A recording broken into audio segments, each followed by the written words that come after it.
Hola, ¿qué tal? ¿Cómo están? Bienvenidos. Somos estudiantes de la Universidad Estatal de Bolívar de la carrera de Contabilidad y Auditoría en la Facultad de Ciencias Administrativas, Gestión Empresarial e Informática. El día de hoy, en el área de Contabilidad Gubernamental, hablaremos acerca del estado de ejecución presupuestaria y de las cédulas de ingreso y de gasto. Nuestro equipo de trabajo se encuentra conformado por los siguientes estudiantes: John Stalin Ortiz, Miriam Yolanda Patín, Magali Rocío Patín, María Fernanda Punina, Gabriela Estefanía Quille, Cassandra Abigail Quilumba, Grace Estefanía Villa, Anderson Mauricio Pasos y quien les habla, Brian Israel Navarrete. Como primer punto tenemos, ¿qué es la ejecución presupuestaria? Según el Ministerio de Economía y Finanzas, nos dice que es la fase del ciclo presupuestario que comprende el conjunto de acciones destinadas a la utilización óptima del talento humano y los recursos materiales y financieros asignados en el presupuesto, con el propósito de obtener los bienes, servicios y obras en la cantidad, calidad y oportunidad previstos en el mismo. También podemos decir que el estado de ejecución presupuestaria muestra en cada instante de tiempo en que se realiza la relación entre lo previsto presupuestariamente y lo que realmente se ha llevado a cabo, tanto en los ingresos como para los gastos. El ayuntamiento está obligado a informar trimestralmente al Ministerio de la Ejecución Presupuestaria. El estado de ejecución presupuestaria más significativo es el cierre anual, que se hace público con las cuentas anuales de la entidad local. Este nos indica la precisión o no de la administración para anticipar los ingresos y gastos y su capacidad ejecutiva para mantenerlos. Dentro de a lo largo del año se puede realizar ciertas modificaciones presupuestarias, muy delimitadas por las leyes, que suelen limitarse a reasignar recursos entre diferentes partidas. Por otra parte, tenemos las características del estado de ejecución presupuestaria. La ejecución presupuestaria posee ciertas características a saber: compromiso. El compromiso de gasto es el acto administrativo a través del cual la autoridad competente decide su realización. También podemos decir que el compromiso se lo ve materializado en el momento en que se realiza un acuerdo o contrato formalmente con un tercero. La realización de las obras, como es la provisión de bienes, la prestación de servicios, las transferencias o subvenciones. Las instituciones pueden establecer compromisos plurianuales. El devengado es el reconocimiento de una obligación a un tercero como consecuencia de la entrega de los bienes y servicios previamente contratados, sin que esto signifique un pago. El pago es la liquidación mediante un desembolso de dinero o transferencia realizado al proveedor que brindó el bien o servicio adquirido.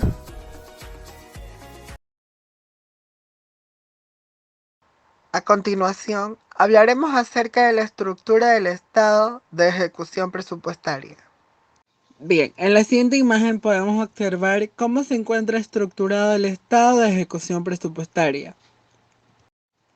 Principalmente podemos observar que se encuentra constituido por un encabezado. Al igual, podemos observar que existen 5 columnas que se encuentran integradas por cuentas, denominación, presupuesto, ejecución y desviación. Encabezado. El encabezado se encuentra constituido principalmente por el nombre de la empresa o de la institución, seguido el nombre del estado. al igual que la fecha desde y hasta que se encuentra realizado el estado. Conjunto, el número de páginas del estado. Cuentas. En esta columna debe ir ingresado el código de las cuentas que se van a utilizar. Al igual que en los estados financieros, las empresas en el presupuesto integran un plan de cuentas de las denominaciones que intervienen en el mismo. Denominación. Esta columna está integrado por el nombre de la cuenta que se está utilizando para referirse dentro del estado de ejecución presupuestaria. Presupuesto. En esta columna figura el monto presupuestado de la denominación dentro de la organización. Ejecución. Aquí deberá estar integrado el monto por el cual se ejecutó la denominación dentro de la organización. Desviación. En este parámetro debe estar integrado el monto de la diferencia entre presupuesto y la ejecución, es decir, deberá constar la diferencia de lo que se presupuestó y lo que realmente se ocupó dentro del presupuesto. A continuación, les presentaré un breve ejemplo de estado de ejecución presupuestaria. Bien, para empezar tenemos el nombre de la institución, que en este caso pusimos GAD Municipal del Cantón Ventanas, seguido el nombre del estado, en este caso estado de ejecución presupuestaria, al igual que la fecha de realización, que hemos puesto el 1 de enero del 2020 hasta su fin, que es el 1 de enero del 2021. Nuestro estado de ejecución presupuestaria cuenta con una sola página, en este caso para explicar el ejemplo. Y bien, empecemos. Como en la columna cuentas debemos de insertar el código de la denominación, hemos insertado el 1.2, que dentro de nuestro plan de cuenta figura la denominación llamada tasa y contribuciones. Bueno, según nuestro presupuesto al 1 de enero del 2020, como presupuesto de la tasa y contribuciones tenemos de 7.545,08 centavos presupuestados a esa fecha. Sin embargo, en su fin hemos podido determinar que presupuesto ocupado fue de 7.545,08 centavos.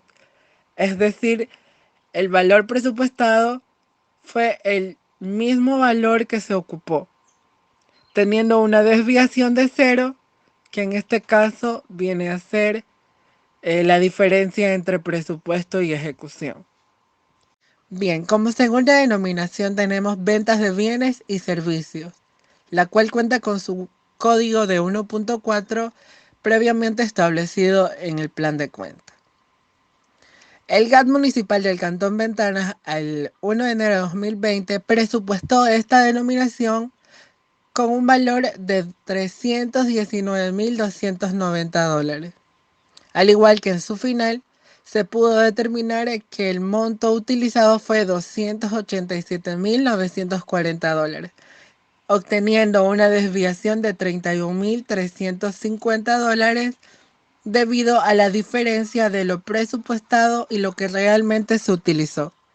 Como última denominación tenemos gastos financieros, la cual cuenta con un código de 5.4, y también nuestro GAT municipal del Cantón Ventanas presupuestó al 1 de enero de 2020 esta denominación con un monto de $6.783,19. Y a su fin se pudo también determinar que utilizó $5.692,06, dándonos así una desviación de $1.091,13. Ya, bueno, en esta ocasión les voy a dar a conocer sobre las etapas de la estructura de ejecución presupuestaria. Ya, primera etapa es preparación para la ejecución y dentro de ello tenemos la certificación. Y esto nos dice que es un acto administrativo en donde se constata que existan los créditos presupuestarios para atender las obligaciones durante el año fiscal. Ya, y como segunda etapa tenemos la ejecución.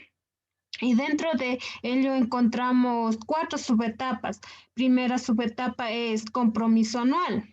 Esto se refiere a la efectuación presupuestaria anual con cargo a los montos aprobados en la certificación. Ya, como segunda subetapa tenemos compromiso mensual. Esto nos dice que son afectación parcial con cargo a los montos aprobados en el compromiso anual. Ya. Como tercera subetapa tenemos el devengado. Nos dice que es un acto donde se reconoce la obligación de pago formal, bien atendido o servicio realizado. Y por último tenemos el girado pagado. Esto se refiere a los pagos de gastos devengados con recursos públicos. Ya. Por otro lado tenemos las cédulas de ingreso. Esto nos dice que en esta cédula podemos visualizar los montos de los ingresos estimados para cada producto de la empresa. Por otro, también nos permite obtener los montos de los ingresos y ventas, por lo cual toma la información más clara o óptima de la hoja de datos. Ya. También es importante mencionar o saber sobre los cálculos de incremento de precios en los productos individuales. Se lo realiza cada vez al año. A la cartera total de clientes del producto corporativo de la gerencia. Este producto es del encargado o que proporciona el monto mensual de incremento para cada región o estimación de vencimiento de los clientes. Bueno, tenemos la normativa de la ejecución presupuestaria según el Código Orgánico de Planificación y Finanzas Públicas. Nos da a conocer los siguientes artículos. Tenemos el artículo 113, contenido y finalidad. Esta fase del ciclo presupuestario comprende el conjunto de acciones destinadas a la utilización óptima del talento humano y los recursos materiales y financieros asignados en el presupuesto con el propósito de obtener los bienes, servicios y obras en la cantidad, calidad y oportunidad previstos en el mismo. Tenemos el artículo 114 que nos habla sobre la normativa aplicable, las disposiciones sobre la programación de la ejecución, modificación, establecimiento de compromisos, devengamiento y pago de obligaciones serán dictadas por el ente rector de las finanzas públicas y tendrán el carácter de obligatorio para las entidades y organismos del sector financiero público no financiero. También tenemos el artículo 115 que nos habla de la certificación presupuestaria. Ninguna entidad u organismo público podrán contraer compromisos, celebrar contratos ni autorizar o contraer obligaciones sin la emisión de la respectiva certificación presupuestaria. En el artículo 116 nos habla sobre el establecimiento de compromisos. Los créditos presupuestarios quedarán comprometidos en el momento en que la autoridad competente, mediante acto administrativo expreso, decida la realización de los gastos con o sin contraprestación, cumplida o por cumplir, y siempre que exista la respectiva certificación presupuestaria. En ningún caso se adquieren compromisos por una finalidad distinta a la prevista en el respectivo presupuesto. El compromiso subsistirá hasta que las obras se realicen, los bienes se entreguen o los servicios se presenten. Esto nos dice en el artículo 116 del establecimiento de compromisos. También tenemos el artículo número 117 que habla sobre las obligaciones. La obligación se genera y produce efectos presupuestarios definitivos en los siguientes casos. 1. Cuando, por excepción, deben realizarse pagos sin contraprestación. de acuerdo con lo que dispongan las normas técnicas de presupuestos que dicte el ente rector de las finanzas públicas. 2. Cuando se reciban de terceras obras, bienes o servicios adquiridos por autoridad competente mediante acto administrativo válido, haya habido o no compromiso previo. Las obligaciones registradas en la contabilidad pública que tengan una antigüedad igual o superior a 5 años podrán ser dadas de baja mediante informe favorable de la máxima autoridad de cada entidad. Y se deberá poner en conocimiento al ente rector de las finanzas públicas, siempre que no existan soportes que justifiquen o permitan comprobar la regularidad de su registro o cuando no se mantenga reclamación o litigio presente. Del mismo modo, en cualquier momento se podrán incluir en la contabilidad pública a requerimiento de parte interesada cualquier obligación que hubiese sido previamente retirada de conformidad con el inciso anterior, cuando en ésta se hubiera justificado y comprobado.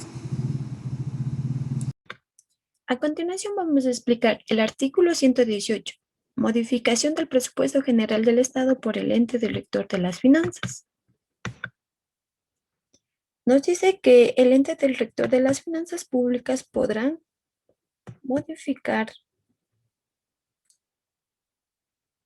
la rebaja del presupuesto general del Estado, con excepción de los ingresos de la seguridad social, así como aumentar los ingresos y los egresos que modifiquen el presupuesto general de un Estado hasta un 5% respecto a las cifras aprobadas por la Asamblea Nacional.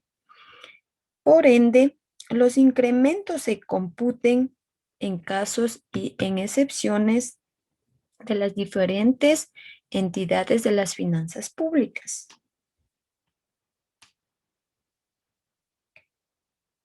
Las entidades y el organismo que no pertenecen al presupuesto general del Estado no podrán aprobar presupuestos o modificarlos, ya que mediante ellos simplifiquen la transferencia de los recursos desde el presupuesto general del Estado que lo hayan estado considerando previamente dichas entidades. También vamos a hablar acerca del artículo 19, que nos habla sobre las proformas presupuestarias públicas. Este artículo nos dice que se comprobará únicamente en las proformas presentadas, como pueden ser los presupuestos aprobados, los presupuestos liquidados de las entidades públicas, en el cual se verificarán anualmente. También vamos a hablar del seguimiento y la evaluación y ejecución presupuestaria del artículo 19, que nos habla del contenido y la finalidad. Aquí nos habla sobre la fase presupuestaria, que comprende la medición de los resultados físicos y financieros obtenidos por efectos producidos, en el cual el análisis de las variaciones serán observadas por la causa y las mediciones de las medidas correctivas. También vamos a hablar el artículo 120, donde que nos habla sobre la normativa aplicable. La normativa aplicable nos dice que son disposiciones sobre el seguimiento y la evaluación financiera de la ejecución presupuestaria, que serán dictadas por el ente del rector de las finanzas públicas. Por ende, es importante asumirse a las obligaciones de las entidades y el organismo que integre el sector público de las finanzas. Posteriormente se estará explicando un ejemplo del tema mencionado. Ahora hablaremos de la cédula de ingresos. La cédula de ingresos está compuesta por 3 indicadores: ingresos corrientes, ingresos de capital, ingresos de financiamiento. ¿Qué son los ingresos corrientes? Esto proviene de la venta de bienes y servicios, ingresos sin contraprestación, con transferencias, donaciones y otros ingresos. Los ingresos de capital provienen de las ventas de bienes de larga duración, como los bienes inmuebles, propiedad del Estado, ventas de intangibles como los derechos del autor. ¿Qué son los ingresos de financiamiento? Esto constituyen fuentes adicionales de fondos obtenidos por el Estado a través de la capacitación del ahorro interno o externo para financiar prioritariamente proyectos de inversión. La estructura de la cédula presupuestaria de ingresos.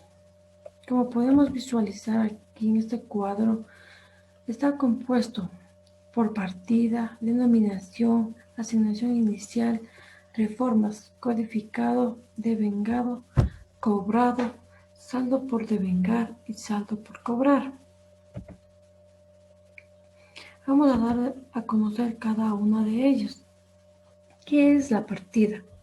La partida nos representa la codificación de las cuentas y estas representan en números los cuales permiten identificar si pertenecen a las cuentas de ingresos y gastos. Denominación. Eso nos indica las cuentas estipuladas para la elaboración de las cédulas presupuestarias. Tenemos la asignación inicial. Esto nos representa el valor que estipula para cada periodo determinado. Tenemos también las reformas. Las reformas son variaciones que se generan en la asignación inicial, como los ingresos y gastos, y en estas se puede incrementar o disminuir de acuerdo a las necesidades de la entidad. Tenemos el codificado. Esto nos representa el monto de la asignación inicial más el valor de una reforma. Tenemos el devengado.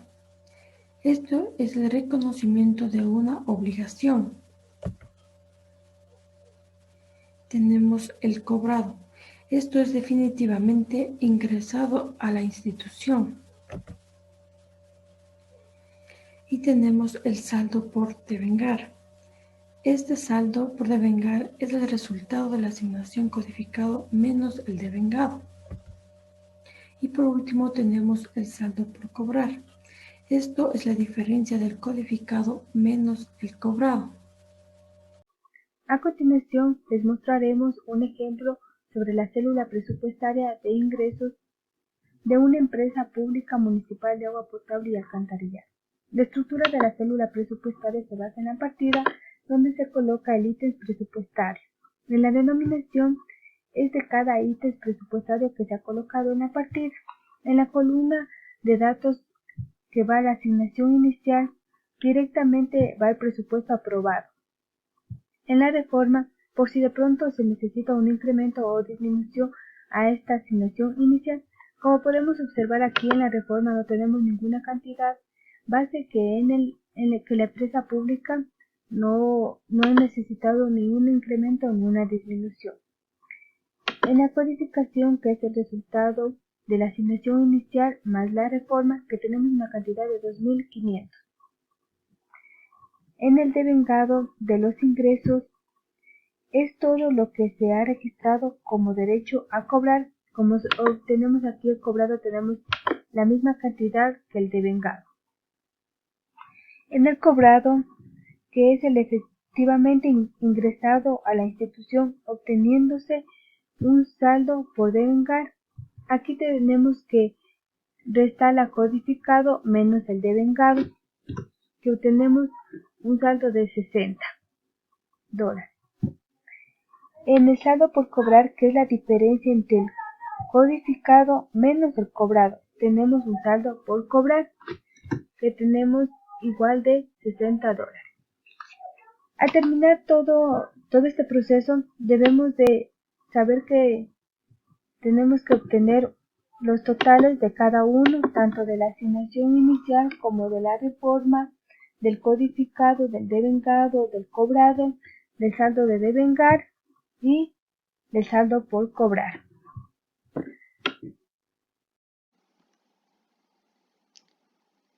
A continuación hablaremos de la cédula de gastos. Bueno, nos dice que esta cédula de gastos nos dice que consiste en que son cálculos que enlazan la información de los datos de los recursos entre matrices. ¿Qué quiere decir? Entre células presupuestarias y los resultados de las cédulas calculadas. En esta cédula podremos ver los gastos que están directamente relacionados con la gestión para llegar al cliente. En esta cédula de los gastos son considerados como esa variable por comisión de ventas. A continuación, vamos a ver un ejemplo para poder entender mejor cada una de las partes que conforman la estructura de las cédulas presupuestarias de los gastos. Como podemos observar aquí, tenemos un encabezado que está subdividido con fechas de su desarrollo, ejecución, con su tipografía, su número de institución, su unidad ejecutora. Bueno, vamos a la partida. ¿Qué es la partida? Como vemos, hay una codificación numérica por puntos y números.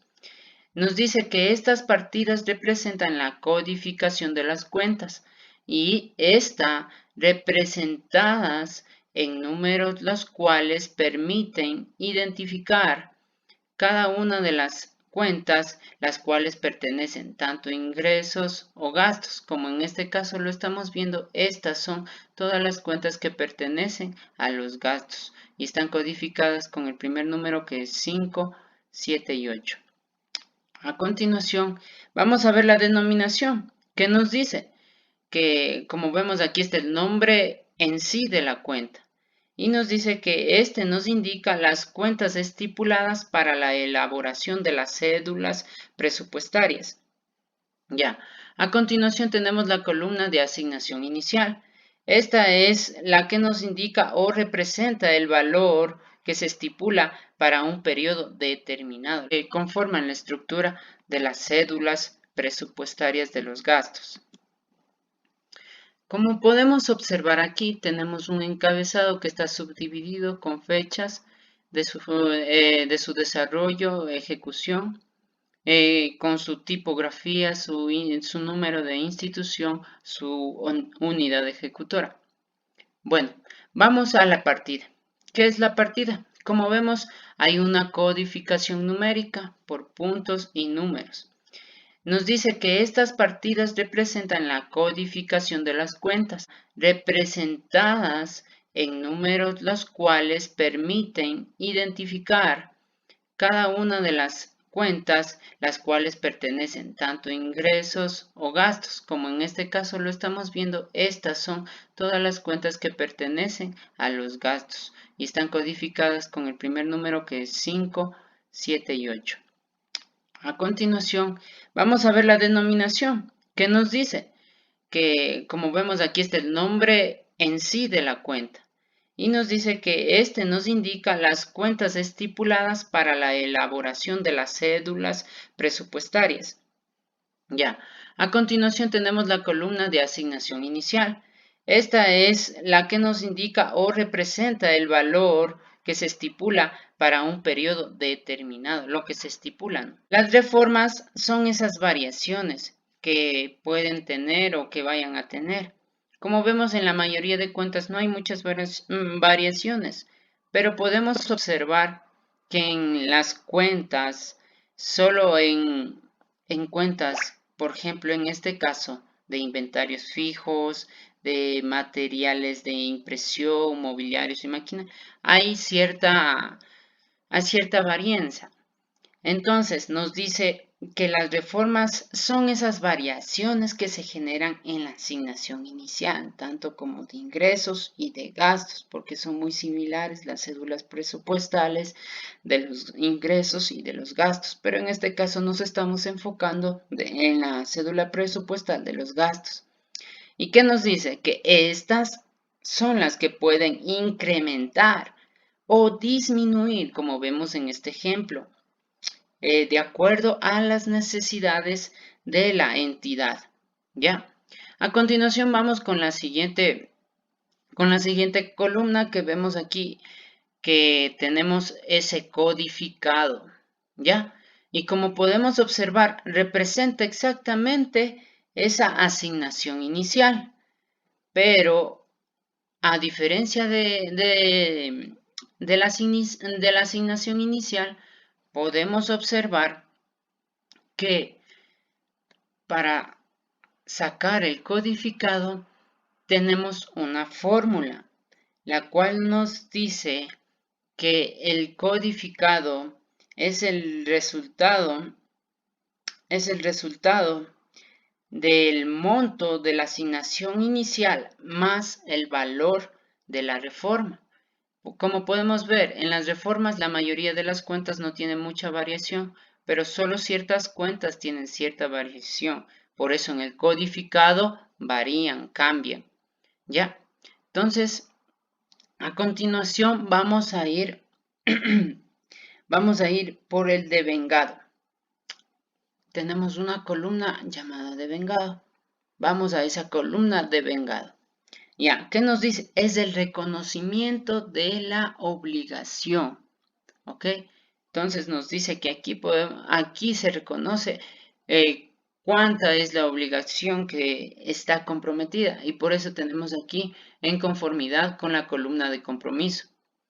Y podemos ver un saldo por comprometer o por devengar, como tenemos en la última columna, que dice el saldo por devengar, que nos dice que es el resultado, ¿no? Es el resultado de la asignación codificada menos el devengado. Entonces, la asignación codificada, ¿cuál es? Es esta columna menos el devengado que tenemos aquí, nos da ese saldo por devengar o saldo por comprometer, como tenemos.